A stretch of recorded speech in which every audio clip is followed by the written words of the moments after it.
ऊपर टेरेस पे आई थी ओलो की, तो मुझसे रुका नहीं गया, तो मैं ऊपर आ गई थी। लास्ट ईयर है ना बकरा ईद पर ही बनाई थी, उसके बाद मैं आज ही बनी है क्योंकि मुझे अपने लिए खुद का पसंद नहीं आता है किसी से भी। मैं है ना सूट्स आए हुए थे और ये है ना पाकिस्तानी सूट्स थे, रेयन में सूट्स थे और इनका दुपट्टा भी बहुत ज़्यादा बड़ा था क्योंकि मार्केट में बड़े साइज़ के मिल रहे थे। 2-4 होकर है ना फिर ये सोचता है बंदा यही बहुत है, ये रही दिखाते तो फिलहाल कितना बना दिया प्रेजेंटेशन का तरीका कि किस तरीके से करना है, सेंस वगैरह सब। अस्सलाम वालेकुम, कैसे हैं आप सब? होपफुली आप सब खैरियत से होंगे और अल्हम्दुलिल्लाह हम भी बिल्कुल ठीक हैं। अच्छा, आज का जो व्लॉग है ना ये दोपहर के बाद से मैं स्टार्ट कर रही हूँ। तो मैं जो है दोपहर में सो गई थी, बच्चे भी स्कूल से आ गए थे तो बच्चे भी सब सो गए थे और मैं भी सो गई थी। और जब मैं सो के उठी ना तो फिर देखा तो मैंने बहुत तेज़ हवाएँ चल रही थी, बहुत तेज़ आंधी आ रही थी और उसके बाद है ना फिर फ़ौरन से ही एकदम तेज़ से बारिश होनी स्टार्ट हो गई।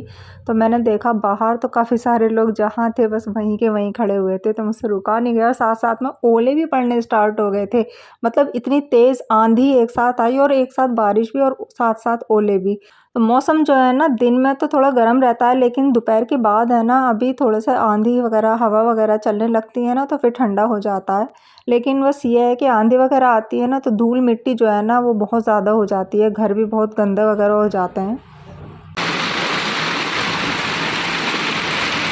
ऊपर टेरेस पे है ना शेड डला हुआ है जाल के ऊपर, तो इतनी तेज़ आवाज़ आ रही थी ओलों की तो मुझसे रुका नहीं गया, तो मैं ऊपर आ गई थी। पहले तो मैं सोच रही थी कि आए तिनाया को उठा देती हूँ, बहुत खुश होती हैं ऐसी चीज़ें देखकर, लेकिन फिर मैंने सोचा अभी सो रही हैं वो। और शेड पर देखो कितने ज़्यादा ओले हैं, मेरे मन कर रहा था जल्दी से भाग के है ना दोनों हाथों से इकट्ठे करके उठा के ले आऊँ, लेकिन इतनी तेज़ बारिश थी हवा के साथ, फिर मुझे डर लग रहा था तो इसलिए मैं गई भी नहीं। तो मैंने ध्यान कपड़े पड़ रहे हैं। और जब मैं ऊपर से फर्स्ट फ्लोर पर आई मुझे तब ध्यान आया कि मैंने बालकनी में कपड़े धोकर सुखाए हुए हैं, वो तो मुझे ध्यान ही नहीं रहा उतारने। और जब तक मैं ऊपर से आई ना तो आगे के आधे कपड़े दोबारा से गीले हो चुके थे, भीग चुके थे वो, तो फिर फटाफट से मैंने जल्दी जल्दी से उतारे थे वो। तो आज है ना मैंने बिरयानी बनाई थी, बच्चे स्कूल से आके सो जाते हैं तो फिर मैंने इसलिए बना के नहीं रखी थी। मैंने कहा था जब खाएंगे ना तभी बनाऊंगी गरम गरम, वैसे भी बिरयानी गरम ही अच्छी लगती है। और बच्चे सोकर उठने वाले थे तो मैंने ना पहले ही बिरयानी बना दी थी, तो इतने मैंने सोचा जब दम में आएगी इतने बच्चों को फिर मैं उठा दूंगी। तो फिर बच्चे जो है ना सही सुबह ही उठते हैं ना तो फिर थक जाते हैं और गर्मी भी बहुत ज़्यादा हो रही है तो आकर स्कूल से पहले सो जाते हैं। तो अभी जो है बस यहाँ पर बिरयानी तैयार हो गई है और बच्चे भी सब उठ गए हैं, तो अब जो है पहले हम खाना वगैरह खाएंगे। और आज है ना मैंने काफ़ी टाइम के बाद बड़े की गोश्त की बिरयानी बनाई है, मुझे तो ध्यान भी नहीं है, मुझे ऐसा लगता है शायद लास्ट ईयर है ना बकरा ईद पर ही बनाई थी, उसके बाद में आज ही बनी है। वैसे ना ज़्यादातर अब चिकन की बनती है, तो फिर कोई गेस्ट वगैरह आता है या वैसे भी घर में भी बच्चे चिकन की ज़्यादा पसंद करते हैं, लेकिन आज मेरा मन था कि मैं बड़े की गोश्त की बनाऊंगी। और यहाँ पर जो है मैं तरबूज भी कट करके दे रही हूँ बच्चों को, तो बच्चे जो है तरबूज भी खा रहे थे और ठंडा हो रहा था तो और भी ज़्यादा, और खाने के बाद तो अच्छा लगता है वैसे भी तरबूज। तो बारिश जो थी ना सिर्फ 15-20 मिनट के लिए आई थी, आंधी बारिश तूफान ओले सब कुछ मतलब एक साथ आ गया था और सिर्फ 15-20 मिनट में ही आकर और एकदम ऐसा हो गया जैसे कुछ आया ही नहीं था, बस सड़कें वगैरह सब गीला हो गया था। तो हस्बैंड भी ऑफिस से आ गए थे, हमने खाना वगैरह खाने के बाद जो है मुझे जाना था मार्केट, मुझे कुछ अपने फैब्रिक मेरे पास रखे हुए थे तो उनका मुझे कुछ लाइनिंग वगैरह लानी थी, तो उसके लिए मुझे हस्बैंड के साथ ही जाना पड़ता क्योंकि बहुत ज़्यादा मार्केट में कीचड़ सी हो रही थी, बारिश आई थी ना बहुत, तो मैंने कहा आप चलो, बाइक से चलूँगी तो फिर आसानी रहेगी, पैदल वगैरह जाने में है ना, वैसे पास में ही है बिल्कुल, बहुत ज़्यादा दूर नहीं है, जो घर के पास वाली मार्केट है ना उसी में ही जा रही हूँ मैं। खैर सबसे पहले जो है मैं आ गई थी फैब्रिक की शॉप पर, वहाँ से मैंने जो है लाइनिंग के लिए फैब्रिक लिया था, तो मैं मैचिंग कर रही थी। अभी जो है ये कोरियन सैटन है तो ये मैंने खुशी का कोट सेट बनाना है, तो उसके लिए मैं ये लाइनिंग का कपड़ा ले रही हूँ। तो बस मैंने पहले ये सिलेक्ट किया था, तो इसमें मुझे ये डार्क वाले से ज़्यादा जो लाइट वाला है ना ये पसंद आया था, तो ये मैच भी कर रहा था, फिर मैंने ये ले लिया था। इसके अलावा मेरे पास ये प्रिंटेड ऑर्गेन्जा रखी हुई थी, तो मुझे इसका एक सूट बनाना था और ये मुझे बड़ा प्यारा लग रहा था प्रिंटेड ऑर्गेन्जा, तो ये मैंने पहले से ही अपने पास लेके रखा हुआ था, तो मैंने सोचा अब इसको सिल लेते हैं क्योंकि ये गर्मियों के मतलब का है। तो वैसे भी अब बकरा ईद आ रही है तो मैंने कहा अब काम आ ही जाएंगे, और वैसे भी ये सारे हल्के हल्के से ही है ना, तो अभी सिल जाएंगे तो फिर ये पहने भी जाएंगे, तो अभी टाइम भी है बकरा ईद में, तो मैंने कहा अभी टाइम है तो आराम से मैं इसको सिल भी लूँगी। अभी जो है फैब्रिक ले लिया है मैंने इसका, और साथ में जो है ट्राउज़र ले लिया है मैंने ट्राउज़र का, और ये लाइनिंग का है। खैर जितनी भी ड्रेसेस मैं अभी रेडी करूँगी वो मैं सब आपके साथ शेयर कर दूँगी इंशाल्लाह। अभी जो है बस थोड़ा थोड़ा थोड़ा करके मैं कर रही हूँ, क्योंकि घर के भी करने पड़ते हैं काम, ये काम भी मैं खुद ही करती हूँ क्योंकि मुझे अपने लिए खुद का पसंद नहीं आता है किसी से भी। मैं चाहे जितना बड़ा कोई टेलर हो, मुझे अपने हाथ के सिले पसंद आते हैं, और जब इंसान को खुद को आता है ना तो उसे वैसे भी आते नहीं है पसंद। तो मैं कोशिश करती हूँ सिर्फ मैं अपने ही करूँ, बच्चों के रेडीमेड वगैरह ले, क्योंकि टाइम की भी शॉर्टेज रहती है। लेकिन बच्चे इतने चालाक हैं ना, मुझे डिज़ाइन निकाल निकाल कर देते हैं कि हमें ऐसे तैयार कराना है, और फिर अगर फैब्रिक अच्छा मिल भी जाता है ना तो फिर मुझसे रुका भी नहीं जाता है। मैंने कहा चलो लेकर उनके बना दूंगी। खैर लेने तो बस मैं यही आई थी, लेकिन फिर है ना मैं यहाँ पर भी आ गई थी। यहाँ अक्सर मैं आती रहती हूँ, तो इनके पास है ना सूट्स आए हुए थे, और ये है ना पाकिस्तानी सूट्स थे, रेयॉन में सूट्स थे, और इनका दुपट्टा भी बहुत ज़्यादा बड़ा था, मतलब नमाजी टाइप का दुपट्टा था, रेयॉन में ही दुपट्टा था। इनका फैब्रिक बहुत ज़बरदस्त था और प्रिंट भी बहुत प्यारे प्यारे थे। तो मेरा दिल करने लगा कि ये भी ले लूँ। फिर हस्बैंड बोले ले लो मेरी तरफ से, ईद के लिए, ईद पर पहन लेना। तो ये गर्मियों के ही मतलब के हैं, और इनके पास है ना फैब्रिक भी मिलता है, और इस तरीके के इन्होंने सूट भी रखे हुए थे, तो बहुत ज़्यादा रीज़नेबल प्राइस में भी थे। तो मैंने फिर जो है एक सूट इसमें से ले लिया है। तो कलर जो था, मुझे वैसे ब्लू वाला बहुत ज़्यादा पसंद आ रहा था, लेकिन मेरे पास ब्लू बहुत सारे हो गए थे, तो मैं कंफ्यूज हो रही थी तो मैं कौन सा लूँ, क्योंकि मुझे है ना ये वाला रेड वाला और ये वाइट वाला भी पसंद आ रहा था। फिर मैंने ना ये लिया था ब्राउन वाला, क्योंकि मेरे पास ब्राउन कलर में कुछ ऐसा है भी नहीं, ब्लू कलर में मेरे पास बहुत सारे हो रहे हैं, तो मुझे बस ये अच्छा लगा। फिर मैंने ये एक सूट भी ले लिया था। और इसी शॉप में अंदर की साइड जो है इनके बड़े भाई की शॉप थी, तो ये जो है फुटवेयर वगैरह बेचते हैं, और इनके पास भी बहुत प्यारी प्यारी जो है फुटवेयर आती हैं। तो मैंने जो है ये वाली डाल के देखी, ये वेलवेट में थी, तो इस तरीके की जो है मुझे अच्छी लगती हैं। इसमें हल्की सी हील भी थी, ब्लॉक हील में थी, तो कंफर्टेबल भी थी। तो मैंने कहा चलो अब आई हूँ तो, और जब भी है ना मैं आती हूँ ना यहाँ पर, यहाँ से मैं हमेशा लेकर जाती हूँ। मुझे बहुत प्यारे प्यारे डिज़ाइन की मिलती हैं यहाँ पर। वैसे भी इनका मेरे पास नंबर है, तो ये स्टेटस पे भी लगाते रहते हैं, तो मैं घर से भी देख लेती हूँ। अगर अच्छा लगता है तो फिर मैं आकर भी ले लेती हूँ। तो मुझे ये ब्लैक वाली बड़ी प्यारी सी लग रही थी, और कंफर्टेबल भी थी, तो फिर मैंने ये वाली भी ले ली थी। तो बस यहाँ पर जो है मैंने जो सूट लिया था उसकी मैं लेस देख रही हूँ, क्योंकि लेस जब तक ना लगे ना सूट में मज़ा सा नहीं आता है। हल्की सी लग जाए चाहे स्लीव्स वगैरह में, लेकिन लगनी चाहिए। तो मैंने जो है इसकी मैचिंग की यहाँ से लेस ली थी। अच्छा, ये वाली जो क्लिप है ना, ये नेक्स्ट डे मॉर्निंग की है। बच्चे जो थे स्कूल चले गए थे, और इनाया जो है अपना एप्रेन और अपनी कैप जो थी वो छोड़ गई थी, क्योंकि उसका नेक्स्ट डे का जो था ना कुकिंग कॉम्पिटिशन था, तो उसे जो है आज अपना एप्रेन और कैप जो है वो सबमिट करानी थी। और मैंने रात में बैठ कर उसका एप्रेन रेडी किया था, क्योंकि मार्केट में बड़े साइज़ के मिल रहे थे, बच्चों के नहीं दिखे थे मुझे, तो मैंने फिर घर पे ही रेडी कर दिया था। तो ये फिर वो छोड़ गई थी ना, तो फिर मैंने भेजा था हस्बैंड को आप दे आओ स्कूल में, क्योंकि साथ सबमिट कराना है। तो बस वो ये जब वहाँ से आए ना, तो फिर समोसे ले आए, और मुझे नाश्ते में बहुत अच्छे लगते हैं, मतलब ब्रेकफास्ट में मुझे समोसे मिल जाएं तो मेरे बस मज़े आ जाते हैं। मेरी फेवरेट हैं समोसे, लेकिन अच्छे लगने चाहिए। मुझे यहाँ पर भी है ना एक ही शॉप है जिनके यहाँ के मुझे पसंद है। खैर जब हस्बैंड रूम में आए थे ना, तो अपनी चाय भी बना कर लाए थे, साथ में समोसे भी प्लेट में कर लाए थे। तो मैं बस इनसे ये बोल रही थी कि आप तो चाय पियोगे, मैं क्या लूँगी समोसों के साथ। तो हस्बैंड कह रहे थे कि तुमने सुबह मैंगो शेक बनाया था बच्चों के लिए, तो वही पियोगे तुम, मुझे पता है। तो खैर अभी जो है मैं अपना मैंगो शेक लेकर जा रही हूँ, और पता नहीं है वीडियो में वाइट वाइट क्यों लग रहा है। तो खैर यहाँ पर जो है अभी हम नाश्ता कर रहे हैं। अच्छा, ये है मेरा वो सूट जो मैंने रात हस्बैंड के साथ लेकर आई थी। इसका दुपट्टा है रेयॉन का ही, कॉटन में नहीं है रेयॉन का दुपट्टा इसका।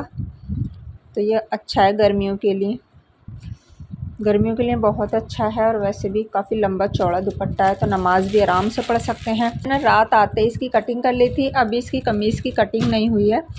मैंने जो इसका ट्राउज़र है वो सिल के तैयार कर लिया है। तो ट्राउज़र की जो है वो मैंने बस इस तरह से बनाया है, ज़्यादा नहीं, कुछ डिज़ाइन नहीं किया है, बस हल्की हल्की सी नीचे ये मैंने लूपियाँ सी लगा ली हैं। तो ट्राउज़र जो है वो मैंने रात ही रेडी कर लिया था। अब जो है बस मुझे इसकी कमीज़ और काटनी है। मैं सोच रही थी रात ही कर लूँ, लेकिन है ना इनाया का जो वो था ना एप्रेन, मुझे वो भी तैयार करना था, उसका आज सबमिट कराना था, तो वो मैं उसके चक्कर में लग गई, और मेरा बिल्कुल दिल भी नहीं कर रहा था फिर कुछ करने का। तो अभी जो है मैं इसकी कटिंग करूँगी और इसको भी सिल कर रख लूँगी। हालांकि मैंने ये पूरा उल्टा करके रख लिया था कि मैं इसकी कटिंग कर लूँगी, लेकिन फिर मेरा दिल ही नहीं करा कट करने के लिए। मैंने कहा जब दिल नहीं कर रहा है ना, तो फिर कोई चीज़ करनी नहीं चाहिए, वरना फिर बिगड़ जाएगा। तो फिर मैंने रख दिया था। ये कलर है ना मेरे पास अभी तक है नहीं, मैंने ये कलर नहीं पहना आज तक। हालांकि मुझे है ना नेवी ब्लू कलर का बहुत प्यारा लग रहा था, लेकिन मैं ब्लू कलर से इतनी ज़्यादा पक गई हूँ कि मेरे पास है ना ब्लू कलर के बहुत सारे सूट हो गए, तो इसलिए मुझे फिर मजबूरन ये लेना पड़ा। खैर ये भी बहुत प्यारा है, जब ये तैयार हो जाएगा तो फिर मैं आपको दिखाऊँगी। और जी हस्बैंड के साथ जाने का है ना, एक ये भी फ़ायदा हो जाता है कि अगर एक्स्ट्रा कोई और चीज़ पसंद आए ना तो इंसान आराम से ले लेता है, वरना चुपचाप आ जाता है अगर अकेला जाए बंदा तो ये मुझे है ना बहुत ही प्यारी लग रही थी, ये इतनी प्यारी लग रही थी। ये वेलवेट की हैं और मुझे है ना फुटवेयर का और पर्स का इतना ज़्यादा शौक़ है ना कि बस आपकी सोच है, मतलब इतना पसंद है कि सूट तो मुझे पता है बन ही जाते हैं, लेकिन ये चीज़ जो है ना 2-4 होकर है ना फिर ये सोचता है बंदा यही बहुत है। ये रही, तब प्यारा डिज़ाइन है। मेरे पैरों की उंगलियां जो है ना ये मेरे अंगूठे से बड़ी है, तो बड़ी प्यारी सी मुझे ये मिल गई हैं। और वहाँ पर जो है ना मैं मोस्टली वहाँ से इसलिए लेती हूँ, मैं इनकी बात करूँ गाज़ियाबाद के तुराब नगर से अगर मैं इनको लेती हूँ तो कम से कम ये मुझे 1500 की मिलेंगी, और ये मुझे जो है माशाल्लाह से 450 की मिली हैं। तो बहुत अच्छे प्राइस में मिल गई हैं। हालांकि उन्होंने 550 की बताई थी, लेकिन मैंने 450 की ले ली हैं और पूरा वेलवेट की हैं ये। तो मैंने ये इसलिए ली थी कि ब्लैक वो कलर होता है कि मतलब किसी पर भी डाल लो सब पर चलता है। इसमें ना ऑफ वाइट कलर भी था, लेकिन मैंने लिया नहीं था, मैंने कहा गंदा हो जाता है फिर इन्हें वॉश भी नहीं कर सकते, तो मैंने फिर ब्लैक ही ले लिया था। तो खैर ये मेरी आप इन्हें बकरीद की शॉपिंग समझ लो या जो भी है। और ये शीरू सो रहा है, शीरू ये फ़र्श पर ही सोता है, इसको फ़र्श ठंडा लगता है ना। हाँ शीरू, इसकी यही जगह बनी हुई है, बस इतनी जगह जो है ना वो इसी की है। कितना हुआ? वालेकुम अस्सलाम। कितना हुआ? सारा हो गया, बस मुझे वाला रीड करना, टेबल लर्न करना। मुझे किसी से कोई मतलब नहीं है, मुझे आयत से पूछना आयत का क्या हुआ। बस मुझे और बचा है। ये क्या पहन रखा है गले में? सीक्रेट है ये? सीक्रेट तो नहीं है, सब कुछ दिख रहा है, सीक्रेट कहाँ से हो गया? हाँ हुआ नहीं हुआ अब तक का होमवर्क? अरे रुक जाओ, हो गया होमवर्क? नहीं हुआ अभी नहीं हुआ, पता नहीं कब होगा है। इसको देखो ये कैसे मज़े में सो रहा है, यहाँ पर लेटा हुआ है। इसके बस यही काम है, ऐसे चलता रहता है, ये पड़ा रहता है यहाँ पर। बुशरा बना रही है इनाया का। बुशरा कितना हुआ? दिखाना कैसा बना है, दिखा तो दो फिलहाल कितना बना है। हाँ तो फ्रूट क्रीम। इनाया अप्रैल को क्या बोला मैम ने? अप्रैल को क्या है, जितना क्यूट लग रहा है सब बच्चे ऐसे बना के लाते, इतना बड़ा बड़ा उठा के लिया है। अपनी मम्मी का उठा कर लाए होंगे। खुशी जो है दूसरे रूम में कर रही है अपना होमवर्क वगैरह, वो यहाँ नहीं करती है क्योंकि आयत इनाया जो है ना बहुत शोर मचाती है, ये करने नहीं देती किसी को भी। हाँ मतलब पढ़ने में इतना परेशान करती हैं। तो बुशरा को भी लगा रखा है इन्होंने अपने चक्कर में। बुशरा तुम्हें नहीं करना अपना? कर लिया? अच्छा अभी 8:45 बज रहे हैं और अब्बू गए हैं इनाया का कुछ सामान लेने के लिए, फ्रूट्स वगैरह क्रीम वगैरह जो स्कूल में से सुबह दिखानी है नो। तो इनाया को जो है ना कुकिंग कंपटीशन में फ्रूट क्रीम बनानी है, यानी नो फायर कुकिंग करनी है बच्चों को। ये छोटी क्लास में है तो इसलिए कोई भी फायर की कुकिंग नहीं है। तो यहाँ पर जो है मैं अभी बस प्रिपरेशन करके रख रही हूँ, क्योंकि सुबह में मुझे सब देना है, फ्रूट्स वगैरह भी कट करके देना है, लेकिन फ्रूट्स जो है वो मैं सुबह में ही कट करूँगी। अभी मैं ड्राई फ्रूट्स वगैरह चॉप करके रख रही थी। तो अनार के दाने जो है वो मैंने निकाल के रख दिए थे, क्योंकि ये ख़राब होने वाली चीज़ नहीं थी, तो मैंने रात को ये डिब्बे में करके रख दिए। साथ में जो है मैंने थोड़े से स्प्रिंकल्स भी रख दिए थे, प्रेजेंटेशन के लिए अच्छे लगते हैं। यहाँ पर जो है मैं शुगर का पाउडर बना रही हूँ, क्योंकि ये फिर घुलने में आसानी रहती है इसकी। और बाकी की सारी क्रॉकरी जो है सब चीज़ मैंने सब रात में इकट्ठा करके रख दिया था। तो आजकल है ना स्कूलों में बहुत ज़्यादा एक्टिविटीज़ होने लगी है। जब हमारे टाइम था ना तो इतनी ज़्यादा एक्टिविटीज़ नहीं थी, फिर जो होम साइंस के स्टूडेंट होते हैं ना उन्हीं को ही कुकिंग करनी होती थी, बाकी किसी को नहीं। लेकिन आजकल है ना छोटी छोटी क्लासेस में भी जो है वो सब कुकिंग वगैरह बाकी सारी इतनी सारी एक्टिविटीज़ होती हैं, तो वो सिर्फ करवानी भी पड़ती हैं क्योंकि स्कूलों का ये रूल भी होता है। तो बस अभी जो है सारा मैं सामान निकाल कर इस बॉक्स में डाल रही हूँ बड़े से। तो रेसिपी जो है वो मैंने इनाया को अच्छे से समझा भी दिया और बता भी दिया प्रेजेंटेशन का तरीका कि किस तरीके से करना है, एसेंस वगैरह सब रख दिया था, क्वांटिटी सब बता दी थी। और बाकी सारी चीज़ें इतनी रखी थी बस जितनी उसमें डलनी थी, कोई भी चीज़ बचनी नहीं थी। सिर्फ एसेंस की ही क्वांटिटी थोड़ी सी कम ही बताई थी कि मैंने 1-2 ड्रॉप ही डालनी है। तो बस यही था मेरा आज का व्लॉग। आई होप कि व्लॉग भी आपको पसंद आया होगा। ऐसा है तो लाइक ज़रूर कर दीजिएगा, लाइक किए बिना बिल्कुल भी वीडियो स्किप नहीं करनी है। तो चैनल को सब्सक्राइब ज़रूर कर लीजिएगा। अगर आपको मेरी वीडियोस पसंद आती हैं तो चैनल पहले से सब्सक्राइब करके रख लीजिएगा और इंस्टाग्राम पर भी फॉलो कर लीजिएगा। तो मिलती हूँ मैं अपने नेक्स्ट व्लॉग में इंशाल्लाह जल्दी। अल्लाह हाफिज़।